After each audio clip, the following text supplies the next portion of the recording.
Okay. I put my virtual background. Good point.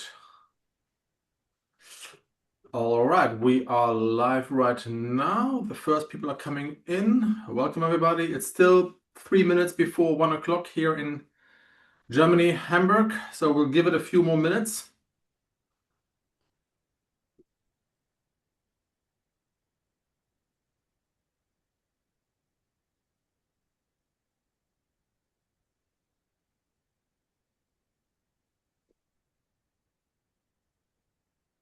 Florian, you managed to upload the virtual background as well. I can't do that on mine somehow. I fiddle a little bit around, but Very nice.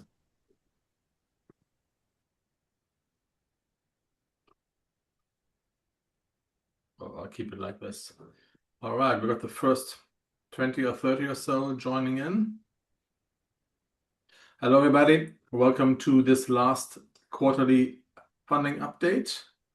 We'll just give it another 2 minutes or so to give everybody a chance to be here. In the meantime, on the chat, I'm always playing this. I'd love to know where you're all dialing in from, how the weather is where you are at.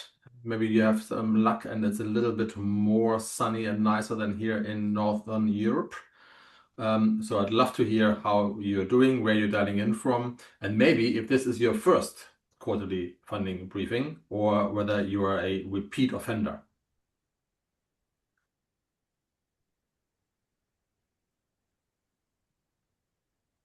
Okay, we've got Geneva, Florian, of course. We have Bangladesh, fantastic. Hello, Radazal. Weather must be okay there, I hope. And this is your first webinar on quarterly updates? Suriname. Oh, fantastic. 30 degrees, Andrew. I think we're all very jealous. Hello, Haisa from Armenia. Lovely to see you. great to see you, Andrew. Have been a while. We haven't seen each other.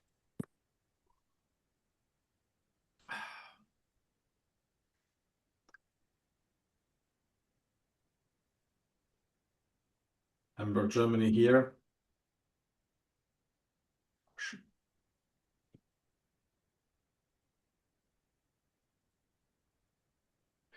Well, that's not so good. Okay, we'll give him one more minute and then we'll kick it off. Hello, Brother John from India. India is a big place. Whereabouts?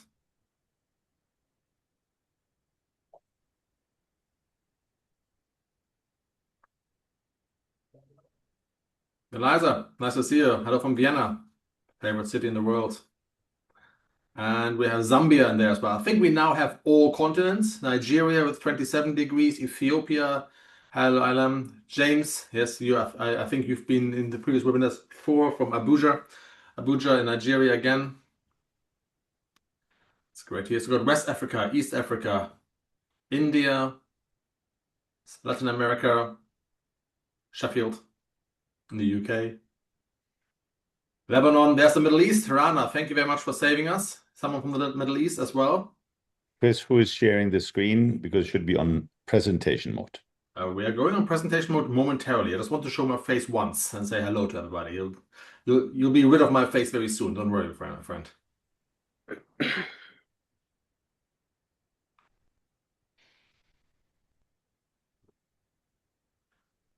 Okay, let's kick it off. 2 minutes past.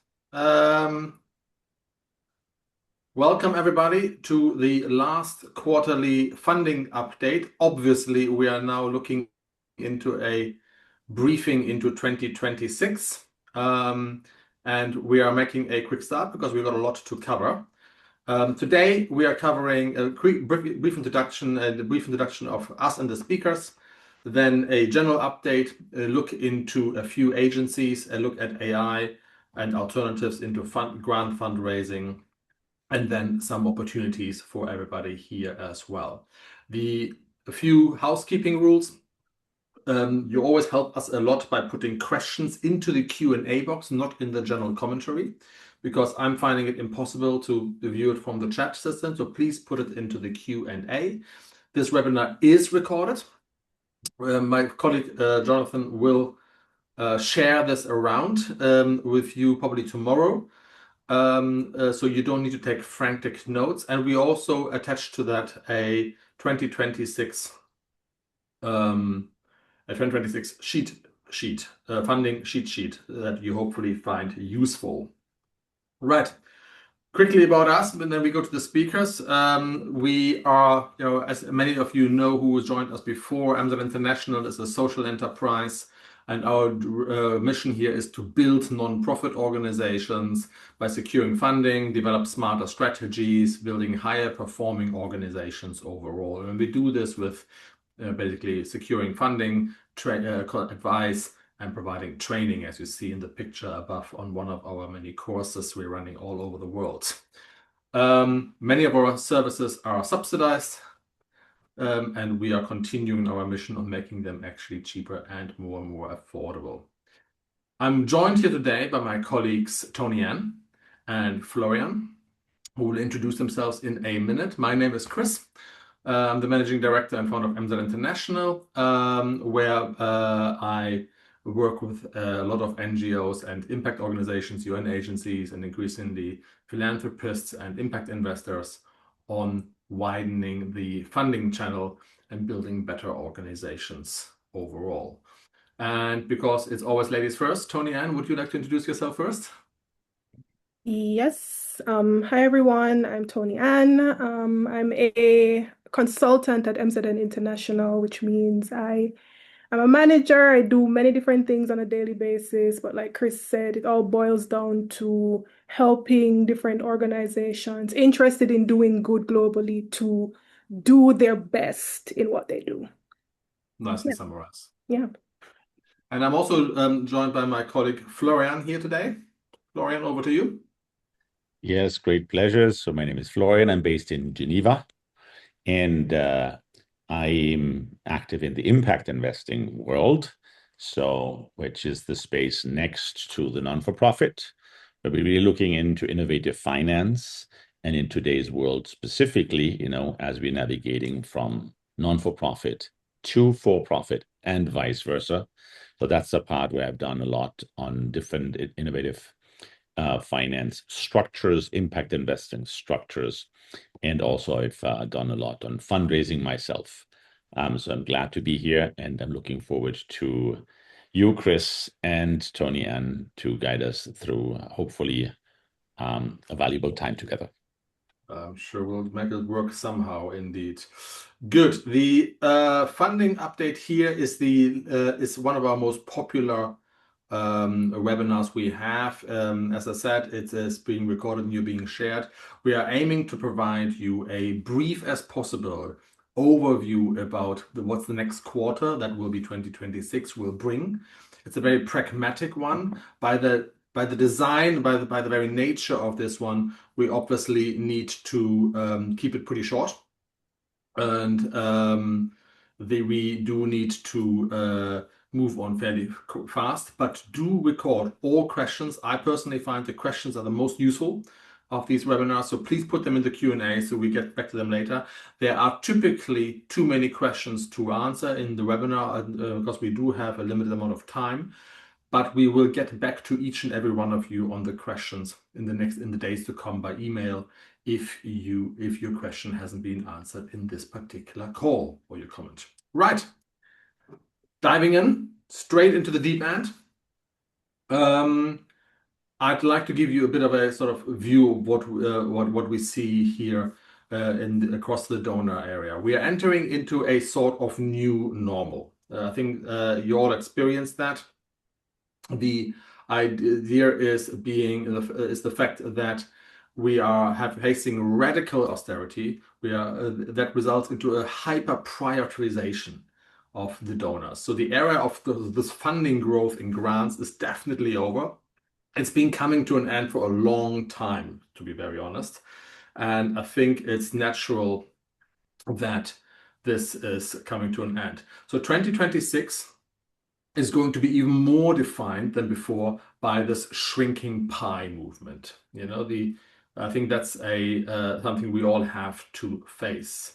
Now, that means that the donors are pivoting, they're changing from grant providers, grant givers, to more investor-like behavior. And that changes the funding dynamics quite a lot. They're moving away from the traditional grants, where they're controlling budgets, where they're providing unrestricted income, towards more loans, more trade, and towards more expertise provision. And it makes sense if you think about it from the donor's point of view. Because it basically requires donors to behave as investors with limited resources rather than program managers. USAID, before its disbandment, has nicely summed this up as less projects, more progress. There was a sort of theme under which USAID has communicated this notion that they don't really see themselves as grant providers but are investors. And frankly, the World Bank has been on the forefront of this one even as early as 4 or 5 years ago, when they said we are less of a financial institution, we are less of a not just a finance provider, but we're also a knowledge bank. So there we see the expertise that they are trying to bring in. That changes how business development in NGOs is being done. That means we appeal less to compliance and alignment with program designs and are more opportunistic on impact opportunities. So where we can, where an outsized impact can be had, that's how you pitch there. We'll dive into this one in a second.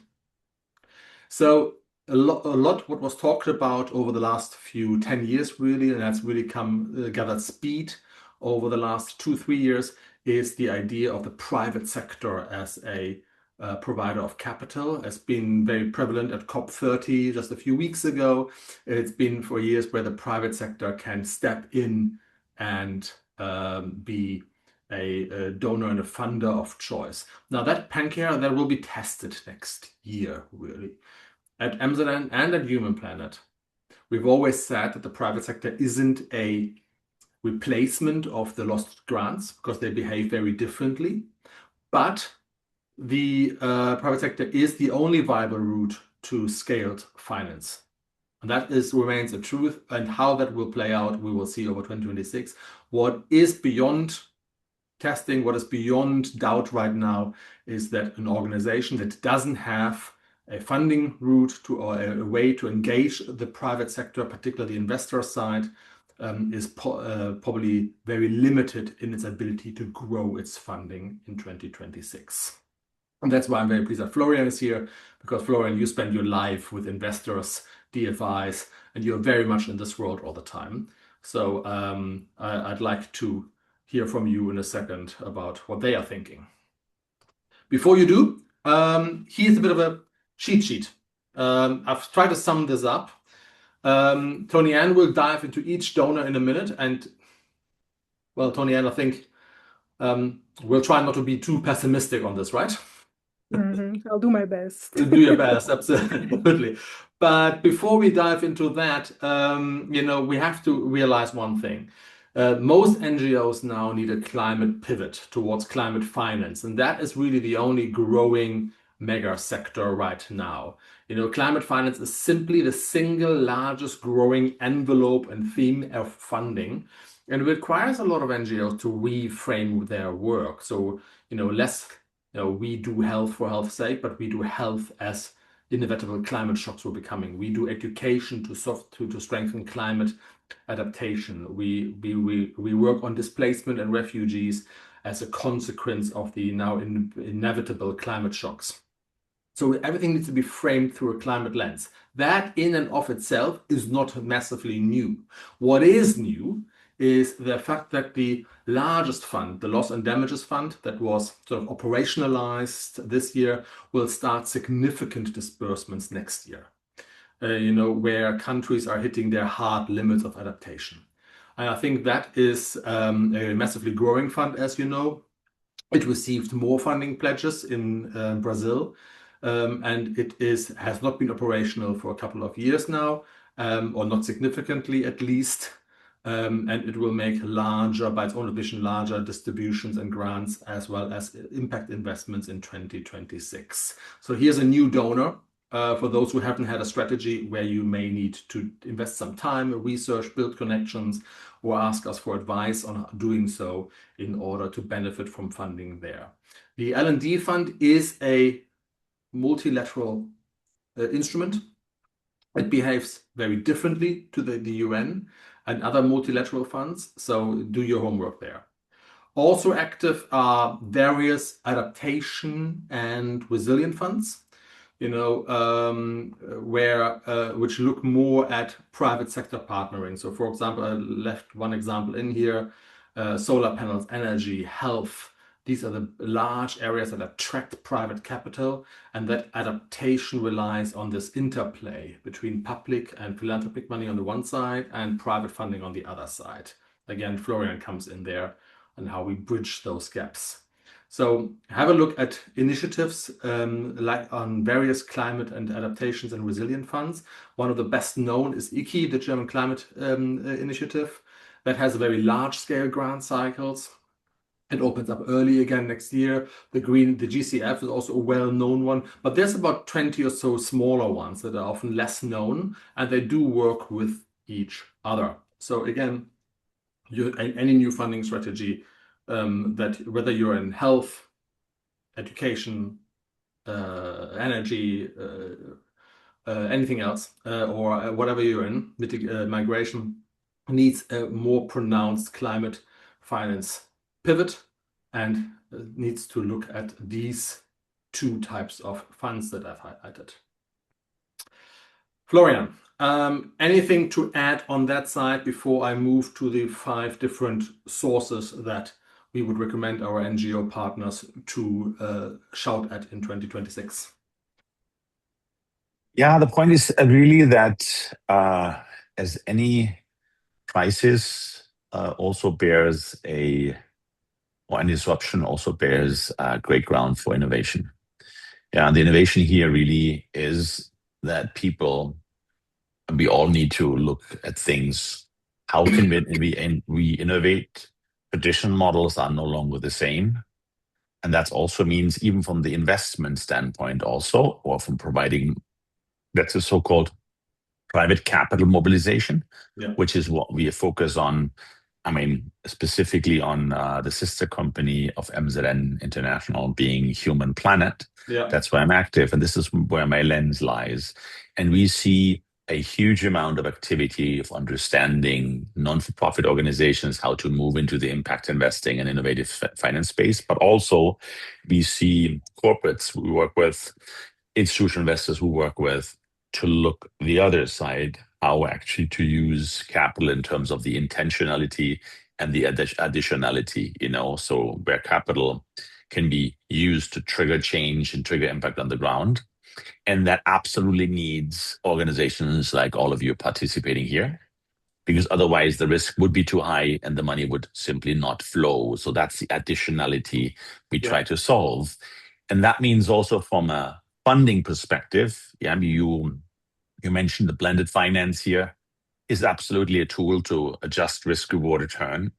Yeah, climate is a big topic. And again, whether you believe or not believe whether it's man-made, it is changing. It's changing at speed, and that has a huge impact, of course, for humanity, and from an investment perspective. So it's gaining interest besides the geopolitical aspect, but it really is. And therefore, the question is now how we can actually bring these worlds together, the investment world and the private capital world, into the work you all do on the ground. And that's something, of course, here we see as a mega trend that innovation is happening, and also that people who probably in the past would have not even worried about saying, I run my programs, I'm on the ground, with my NGO, and I create the impact. Now, as the funding landscape changes, there is a need to adapt, but also there is a great potential for organizations to actually really innovate and provide a greater value. So I would call it the continuum of care. Yeah. Yeah. So that's something I see and I'm very excited about. That makes total sense. I'm going to pick up in the same, that makes total sense, Florian. I'm going to start with the same order that you've mentioned before we dive into the donors, ladies and gentlemen, and talking about the corporates. I'm not sure, can you see my highlighter here? Is that visible?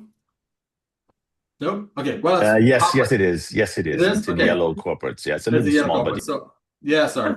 So let's talk about these corporates here very briefly before we dive into each individual donor.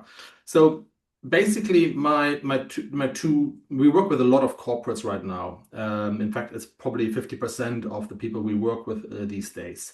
And the private sector, I want to highlight the fact that we should definitely stop asking for charity. You know, the CSR budgets are flat, so I wouldn't waste my time asking for generic donations, really. Instead, I would target their operational budget. So one of the things that are absolutely scared from is that most corporates are absolutely terrified of new and progressively tightening regulations like deforestation regulation or the supply chain regulation. And they must audit these supply chains, and they must also keep them operational. You know, COVID, the supply chain operation is still deep in our bones. So the pitch you have here is, don't give us charity, don't hire a consultant. We are ready to work with you in the cacao fields in Ghana, in the textile hubs, wherever we are, and we can verify your compliance and we can strengthen your supply chain here. So the bottom line is you sort of move from give us some money and help us do some good to let us help do some good together and for you to stay legal. So it's basically one of the corporates I've had a meeting with just this morning. Last week, they told me, in a way, money is our cheapest resource here. The risk, the time, and the partnership energy we are investing into a partnership, that is our most scarcest resource. So if you help us solve that, you can do so. So hopefully these tips here help you a little bit. I want to move on and have a quick word about what you also mentioned, Florian, about here this philanthropy, for example, sort of asset philanthropy. So, or what we call here wealthy individuals. What we've noticed this year, and Tony Ann, I think you've mentioned this to me the other day, and that made me really think, is that whilst ordinary people really feel the pinch with increasing costs, so do others. You know, the amount of so the amount that philanthropists are being asked for cash donations, the ask is massively down, and they need to hyper focus. So our tip here is to focus on the wealth, not the cash. And the major difference that is not often appreciated is things like donor-advised funds. Donor-advised funds, as you may know, we can talk about it later, are basically funds that are set up as a separate vehicle, but really guided by the key philanthropists. And they are now the fastest growing vehicle in philanthropy. So think of them more as a sort of, how can I summarize this, as a more of a charitable savings account, where the money is already set aside, it's recession proof, it's been separated out, and then your donation goes into tackling that side. The long game here, beyond the quick tip here, is the fact that you will try to go for the greater wealth transfer in real terms rather than in short-term cash thing. That's my second tip. I'm going to mention one more and then move on to you, Tony Ann, because I think I'll steal too much time from you. We're having a quick look about blended finance. And everything you can summarize in blended finance is basically NGOs. You need to be the gap. You need to be the bridge over the gap. So that's how I would summarize it up. It sounds fine. Blended finance sounds very scary. So let's make it simple. The problem is that banks and pension funds and investors, Florian, you've had this problem all the time, right? Where banks and pension funds, they want to invest into emerging markets, say in water, in energy, in education, in health, but they're scared of the risk. And the solution here is people here are the de-risker. So you imagine a bridge for a second. The investor won't cross because it looks shaky. And your NGO uses grants and other blended income to reinforce that bridge. Training staff, fixing governance, providing a safety net, de-risking the loan. And the result is that because of your technical assistance to this program, the millions that are in private capitals can start walking across that bridge. Sorry, I just made that analogy up. I hope that works in a way. But basically the takeaway here is blended finance providers don't just spend money anymore. And you don't just ask for a donation. You're sort of unlocking that. Florian, anything to add on that side from your side, or shall we move on? You're on mute, by the way. No, but you were very clear here. I mean, the combination is, in order for investors or capital providers to consider providing money, it's the risk reward return assessment. And if you go, of course, underground in a rural area, in some of the frontier or emerging markets where you're operating on, not let alone fragile settings, usually that money doesn't. And therefore, it's really mechanism to find to de-risk so that actually they are comfortable with, which needs the combination of organization on the ground, technical assistance, blended, let's say the catalytic capital, which is a non-for-profit capital, to then being able to invest. Absolutely. Okay, cool. We are getting there. Let's move on, because we didn't talk about the institutions or the climate funds, but we mentioned them briefly. But I think that the last slide for me to do is have a look at the sort of EU updates very briefly. I can see that my stupid markers stay online here. Sorry, I jumped too far. There we go. So the humanitarian aid budget for this year was short of 2 billion. We've put a bit of a regional split at the bottom there. DG ECHO is still active. Those funds next year are looking to be preserved on the humanitarian side, if we are focused a little bit more on North Africa, actually. On NDC, remember that's the neighboring policy pot from the European Union programming. The allocations from the midterm review last year, now it really takes shape now really drives the disbursements now and next quarter. So have a look at the midterm review. We did a whole webinar on that one. It should be on the website as well, on the midterm allocations of NDC last year. The baseline basically remains at 80 billion really so far. EU budget follows national budget, but with a time delay. So I would expect the EU's budget to go down in sort of 27 onwards.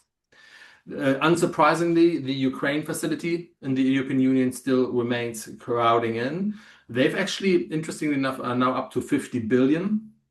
So that's a decent size. And Tony and you and I noticed that facility is running faster and faster, with funding windows opening. I think the last one opened in late September and closed at the beginning of November. So like application window was like 5 or 6 weeks.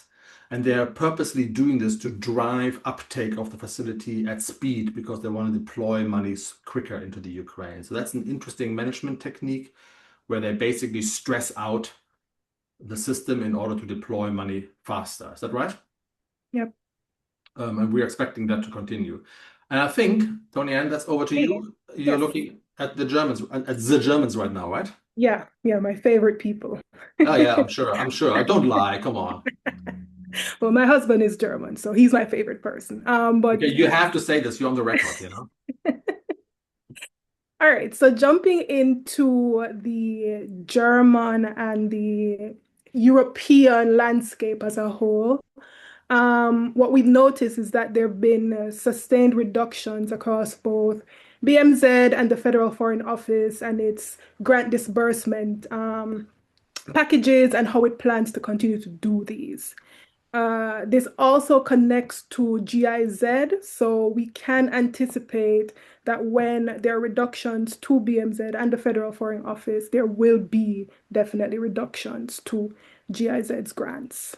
What we have noticed, however, is that the Germans are kind of repositioning themselves in a way, so they're leaning a little bit more on the EU packages, EU instruments, and other multilateral channels aligned with German priorities, because that's very important, to kind of continue its grant disbursements in a way so that there isn't this sharp cutoff between what it has already been doing and what can obtain afterwards. So there's not such a drastic change for NGOs. When it comes to the EU packages, or the EU instruments, Chris mentioned the Neighborhood Development and International Cooperation instrument. That one is a central one which has been updated since last year. So there's like an $80 billion package available for things such as climate, like Chris mentioned, migration, security. And most of these priorities have to align to European priorities as well. Yeah. So that's a key theme that you will see throughout a lot of the information throughout the following slides. Like most of the priorities that these institutional donors are focusing on have to align with their national or regional priorities at some level. When it comes to other EU packages that I've seen the German institutional donors kind of sidling up to a bit, that's Horizon Europe. That one is an instrument that's open till 2027. It's a little bit more flexible in terms of the priorities it focuses on. But like any other EU instrument, the compliance measures are very strict. You have to be on top of things. And you have to allow yourself time to get all the information and all the application materials you need to apply and to comply after you've been successful with your application. So that's just something to keep in mind. The development bank aligned to the institutional donors in Germany is KfW, and we're seeing it being pushed a bit as kind of like a strong funder, albeit on the different working arrangements. So we see that it's being positioned as a central climate and transformational bank as of next year. So we think that they're doing so because they want it to be a key driver of Germany's involvement in climate finance and to use it to leverage its own market funding and to help it to mobilize private capital in a way. Antonia, So- if I might add, Yeah. if I might add there, that plays exactly into what I said earlier. Yes. You know, Yes. the way that traditional grant providers, donors start behaving as investors and portfolio managers. Yep, that's true. So you have kind of like a two-sided coin. On one side, you have Germany being still a very strong grant-based donor, even though that will reduce in very real time. But even when they're trying to maintain that status, they have aligned themselves with very strict compliance measure organizations such as the EU instruments, if you get what I'm saying. And on the other hand, they're kind of positioning themselves as an investor. So you have to see how best you can navigate between the two, or see if there are avenues where you can maintain some level of normality even for a little while before you make that big transition change to fitting within that double-sided coin.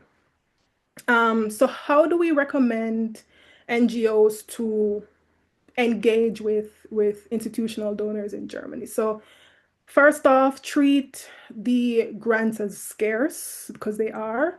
When you're making your applications, when you're conducting your engagement, please focus on mentioning the importance of things like safeguarding climate rights, human rights. Ensure you have your impact to demonstrate in the projects that you have ongoing. It's not just about stating that this is what is supposed to happen in an idealistic sense, but more so, what have you done to move your population, your key populations towards that goal?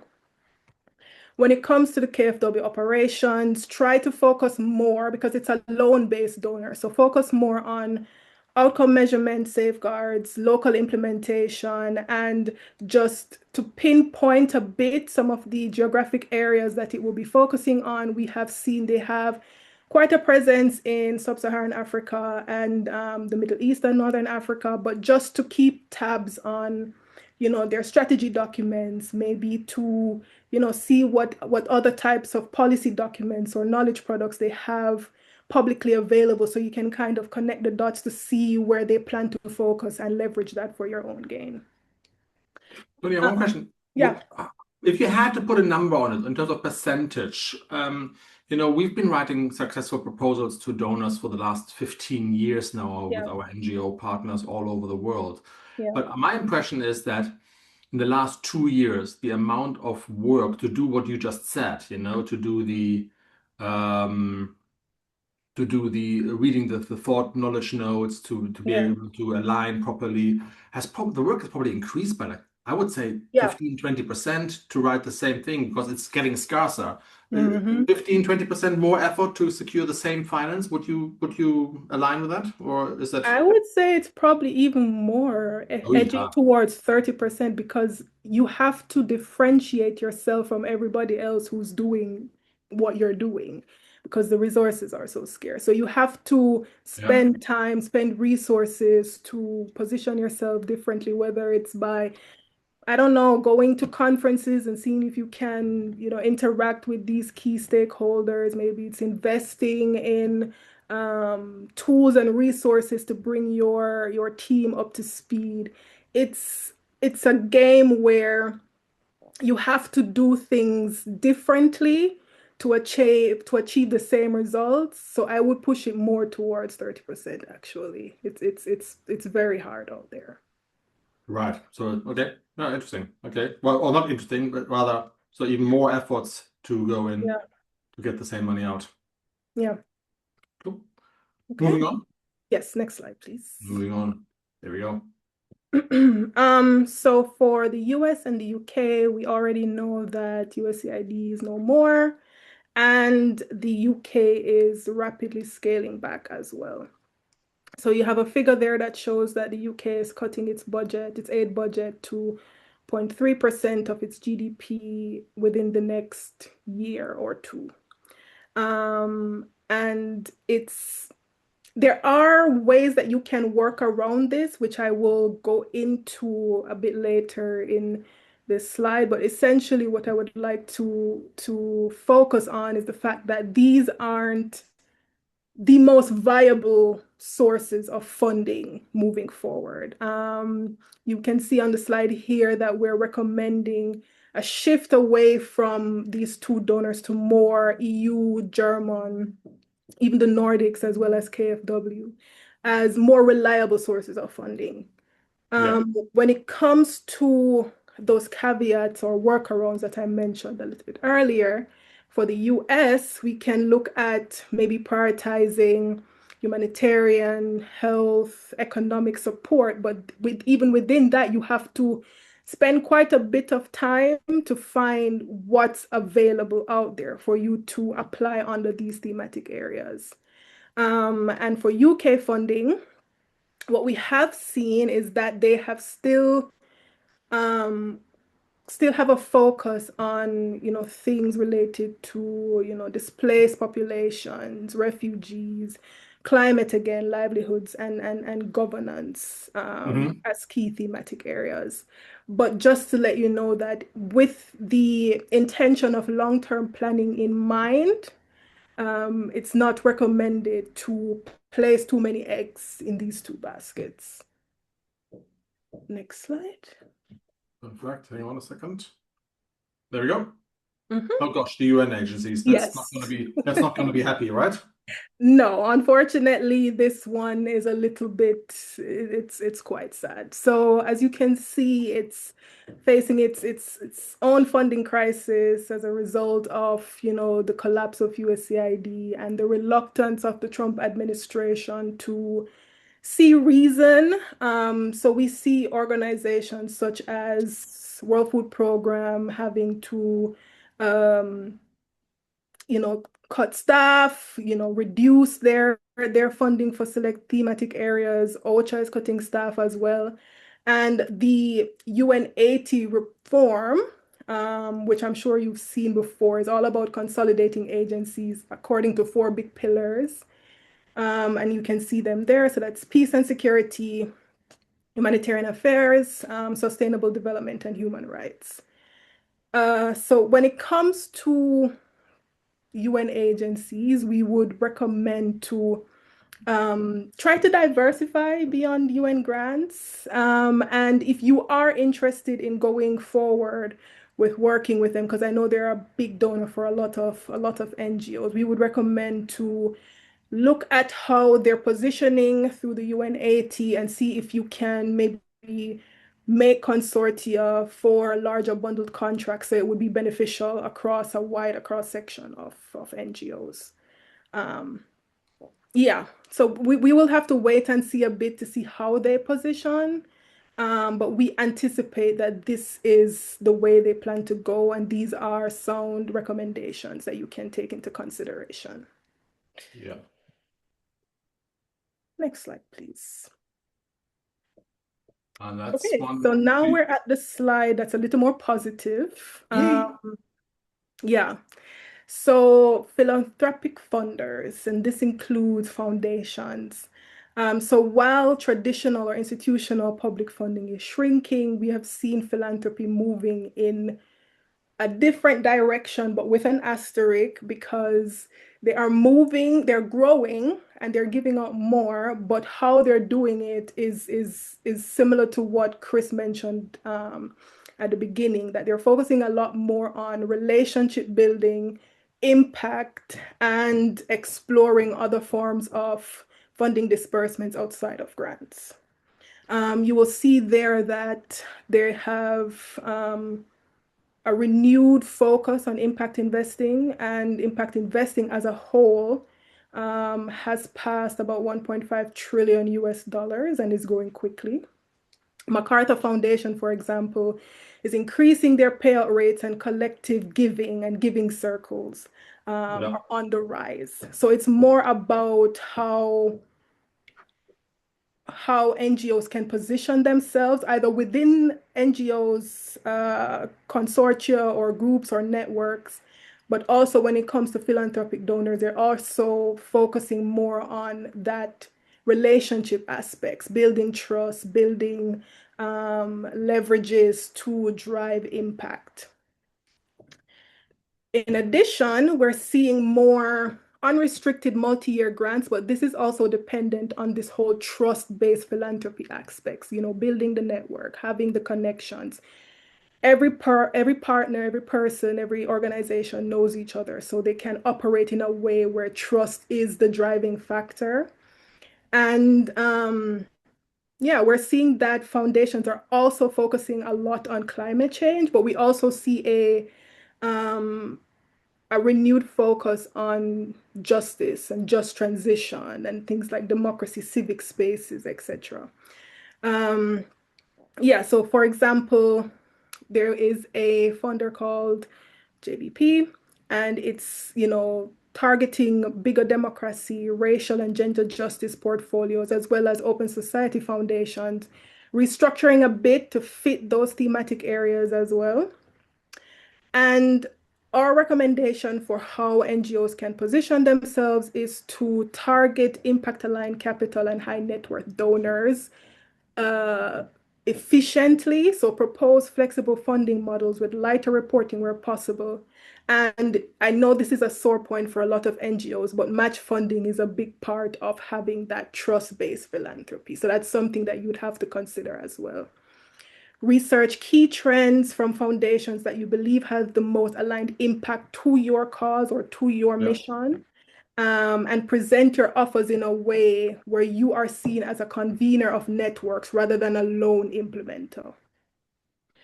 Another thing to note is that localization is pretty much non-negotiable at this point. Priority will go to those frontline community-rooted indigenous organizations that have that level of community reach and community trust. So partnership models with local actors, shared governance, and regranting that clearly lowers transaction costs for smaller partners. So overall, we're seeing more a push to trust-based philanthropy, localization, blended finance, as well as the focus on, having key implementers and persons who have demonstrated impact before and know what they're doing, in essence. And that's it for me, I think. Can I just ask Florian to come in here again? Because Florian, you and I spent our time talking to a lot of philanthropists, and my impression was that they're getting ever more proficient in the use of complex financial tools, because they realized, from a conversation earlier today, for example, they realize more and more that just chucking more and more money at the problem isn't going to have a serious impact on the problem in their lifetime. Would you see that as well, or what other sort of behavior changes, do we see from those who donate money to global causes? Yeah, I think a key theme is actually, and this comes from the impact investing world, is how much of the money actually drives the impact. Yeah, and how much of the money is being used in order to reach the areas and to deliver the impact. Right. So this means that, again, philanthropy in a US scheme, with 501c3 against a tax break is nice. But then the question today is really, what does that money do? Yeah. So therefore, it's really important to communicate clearly in an investor language. Would be the use of proceeds. Yeah. So because unrestricted is less and less, the restricted program-driven programmatic funding, they want to actually know how, what's the output and the impact really on the ground. Yeah, because in the impact investing world, we need to have that under SFDR rules, for example, if you're, liable, if we don't do what we claim to do. And that is now being translated into the philanthropy, world, and the NGO world.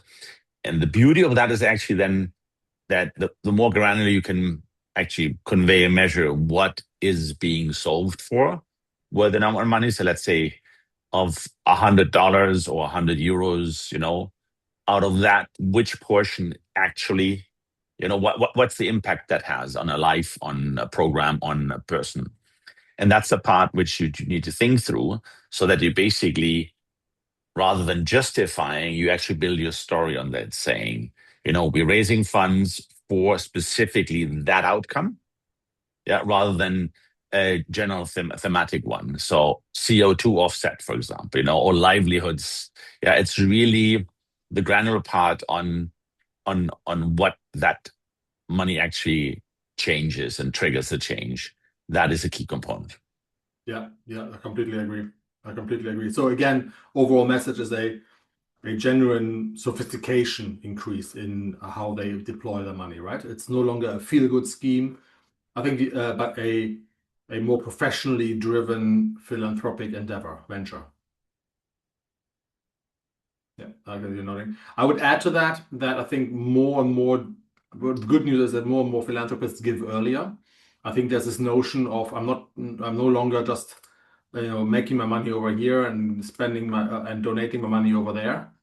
It's more of a joint effort where I see more and more philanthropists or sort of corporate philanthropists saying, I want to donate and I want to engage along my supply chain, along my business line. So to have the dual incomes, not have the separation between the two.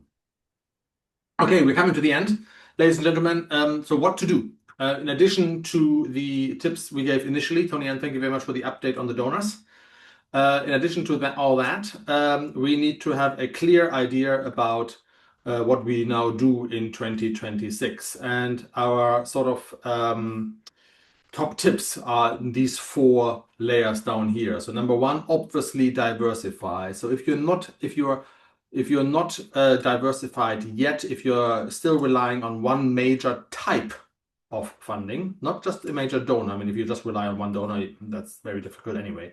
But if you're only looking at your donors and 70%, 80% of your incoming money is from one type of funder, say a donor, then you need to diversify different types of sources. So going towards corporate philanthropy, going towards impact investment, and all the other tools which we have suggested here today.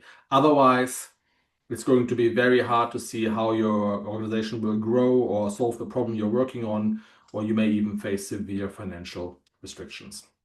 That diversification requires more often than not a evolvement of your business model.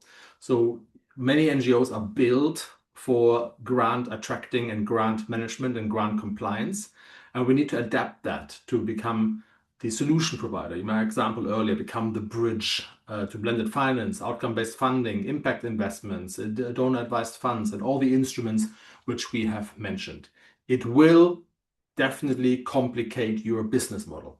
But what it doesn't do is it doesn't change who you are. It doesn't change your mission.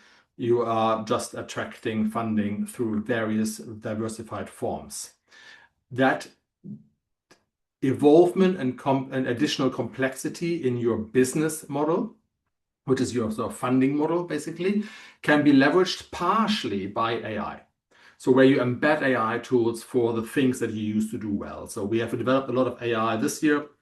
You can go on ai.mzninternational.com and deploy 6 or 7 AI agents right now, many of them free actually, where you can do things that used to be taking a lot of time, like proposal development, impact tracking, or for example, identification of bidding opportunities. That's largely AI driven right now. That's the good news. Once you deployed these tools successfully, which is a science in and of itself, by the way, it's a change in working behavior. So this doesn't happen overnight. It's not like installing a software package. But once you've achieved that, you can do that side a lot easier and hopefully focus with the same amount of overheads and bodies on the evolving of your business model. And then obviously, more investment needs to go into building those strategic partnerships. Tony, and you've mentioned it well, that donations and funding runs at the level of trust. So building that trust proactively, forming strong consortia, position yourself as a solution partner is absolutely essential. On that final slide, anything to add from you, Tony Ann, or from you, Florian? Nothing from my end. I think you covered everything quite well. Good. We're running out of time, and I want to leave some time for questions. So yeah, so in parallel, I answered as best to my knowledge a lot of questions already in writing. Oh, nice one. Yeah, Chris, and then you might just open them, the answered one, and if you want to double down on specific one. Yeah. I just want to say when we send out the slides, there are sort of a few signals for 2026 in the back here that you can look at with links for further reading if you like.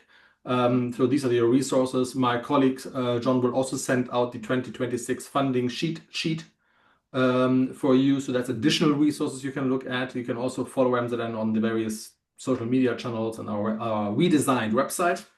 For 2026, where you find a lot more resources.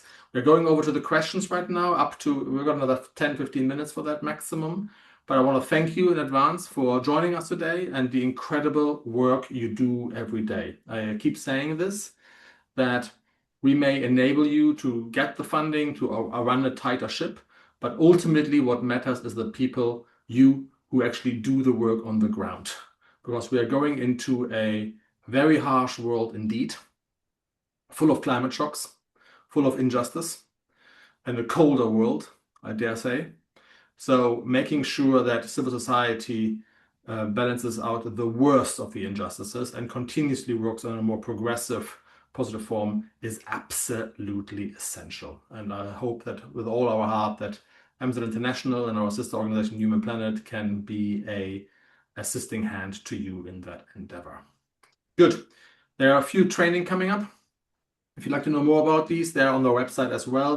We've pivoted our training in line with the funding outlook towards innovative finance, how to design impact bonds, as well as catalyzing capital for positive change. These courses are both online and in person. Needless to say, in person is a lot better, but it's also a bigger investment.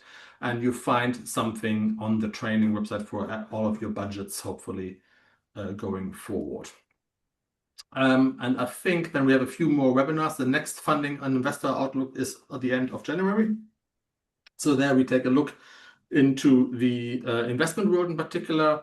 And then in February, we are asking, Tony Ann and I are asking the grand question, should we survive and can we survive without radically rethinking everything? And then the next quarterly outlook looking at the in March 26th, so you can go on the website now and register for that as well. Great, and I think that is pretty much it. There we go. Let's go to the questions and answers. Oh, there's only 3 or 4 on the questions and answers. You've answered 11 of them already. I see. Thanks, Florian. Yeah. Frank, you asked to Mr. Florian. Oh, Mr. Florian. Based in Tanzania, we have a partnership letter from UNHCR to work with refugees in the camp and host communities, but we have a problem of fund cutting. Can we get help from you to fundraise on these? But I think, sorry, I didn't read the question before. I think that's a straightforward one, right, Florian? Yes, absolutely. And amazing work here. And of course, we know UNHCR very well. But again, probably a partnership letter is one of the strong assets in today's funding.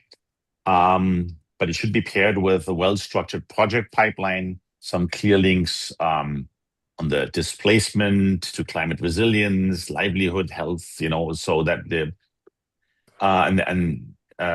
in order to attract new funding. So really, it's that you show substance on that.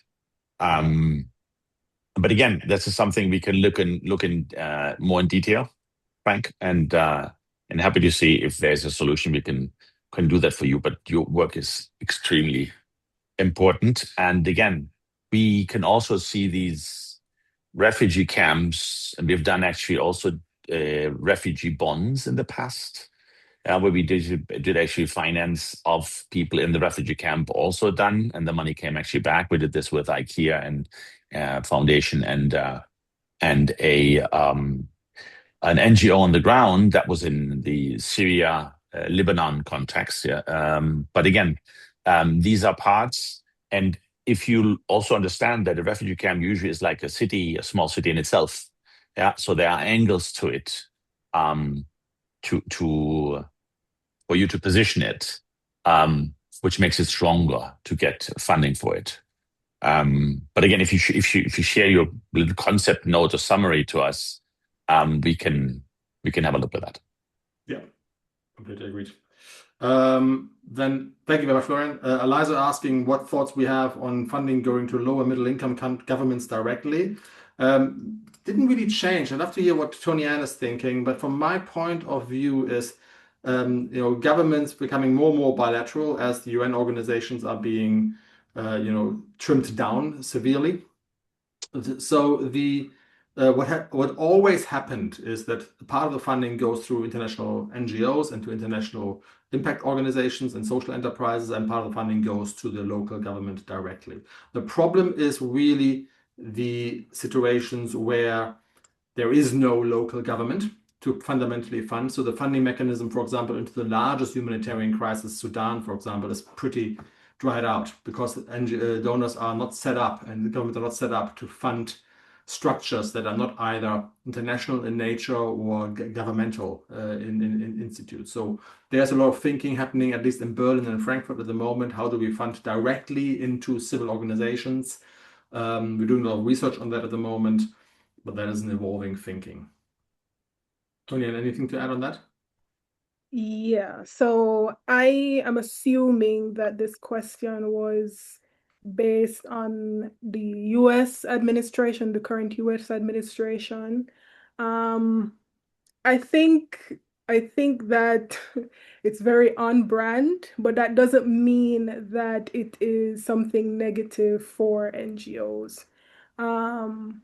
It's all about your positioning and how you position yourself with the governments in the countries that you're working with, maybe agencies in the countries that you're working with, and also building those relationships that I've been mentioning throughout this webinar. So it's all about your positioning. Try to strengthen how you go about building your connections and your relationships. Be very strategic in doing so. And yeah, don't focus too much on the current US administration. They're going to do what they feel like they're going to do. We just have to move differently and accordingly in some ways. Absolutely. Yeah, also on that side, you need to cut out the noise. Yeah. And again, there is a fund, there's a shift of the funding, but also there's a reaction from a lot of civic side, even especially in the US. Yeah, now to double down even more. And you can see that a lot of foundations do that, a lot of family office do that, in the sense to try to fill this gap. Now it will not be one-to-one on the money because the funding gap is, or let's say the funding decrease is so huge, but therefore it's really the efficiency of the money you can get. Yeah, and this is really where you should strongly present yourself and position yourself as Tony, I was also saying, because many donors have they prefer to channel large capital through this state systems for scale and ownership, but rely on your work, in terms of the community access, delivery services, and these things. So therefore, I think that's a component that just stay true in the North Star and make sure that you cut out the noise and look at different funding streams. I think that's very true. I think that's very, very true. One more question. I think we have time for in the 2 minutes from Gloria. So I'm just picking the last. There's more and more donor shift towards localization. How can we position an international INGO led by locals in the localization approach, but still be able to contribute to HQ cost? I'd like to take this one and then maybe have Tony Ann join in, because we work with so many NGOs every day. HQ costs are by and large not fundable. I think that's, sorry, can you still hear me? Yeah. Yeah, oh, sorry, I had a strange thing on my computer.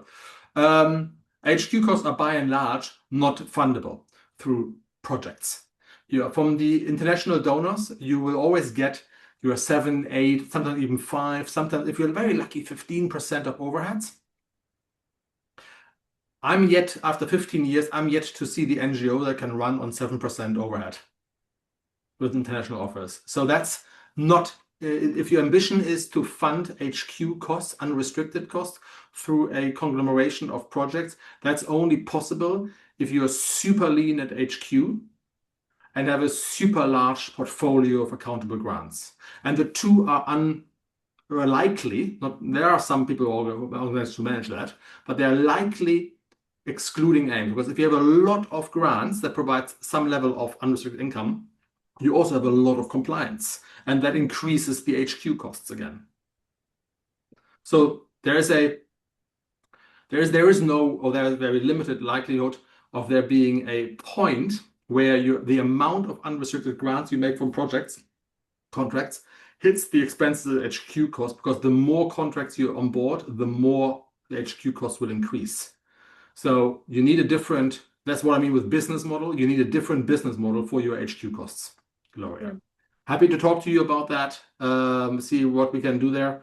But I think the notion of attaching 1 more grant, 2 more grants, 5 more grants in order to generate enough unrestricted income is a fool's folly. Yeah. What do you think, Gloria? I agree. Yeah. And there's also, I mentioned in the webinar, there's a growing trend of donors asking for co-funding or match funding for the many different projects or applications that it's opening. So you have to think, like Chris said, about how do we get leaner at the headquarter level to take advantage of all the opportunities that are out there, but also to be able to function in a business sense where we would be able to provide the core match funding, but also keep our operations, running and feasible. It's a very complex situation. So yeah, we wouldn't have the time now to go through it. But I can absolutely invite you to think about how to lower your cost of delivering your services, deliver your business. So you want to make sure that the money is focused on the people and your team delivering and doing it. But therefore, by the way, AI can help you a lot. Mm-hmm. You might automate processes where it just takes less time, less money, less spending. Yeah. And so that your focus goes really on the delivery. And I think this is a key component also what we learned at Human Planet, for example. We are a social enterprise. Yeah, we went down, how can we low cost so that we can stay on it and deliver those services. And that's a key component also for you to know, to think through how to lower the cost of doing business for you. Yeah, totally. Good. I think we have time, 2 minutes over. We are losing people as well. I think they have other appointments. I thank you very much for joining us, everybody. As I said, we will send out the notes probably tomorrow or the day after tomorrow. Tony Ann, Florian, thank you so much for this conversation. Really appreciated it. Thank you everybody for joining us. If you celebrate Christmas, have a very good Christmas, a good start of 2026. And if you're not an MZN partner or Human Planet investment advisory client just yet, then we'll probably speak to you next year. Thank you very much. and have a good one. Bye, everyone. Thanks so Bye. much for joining.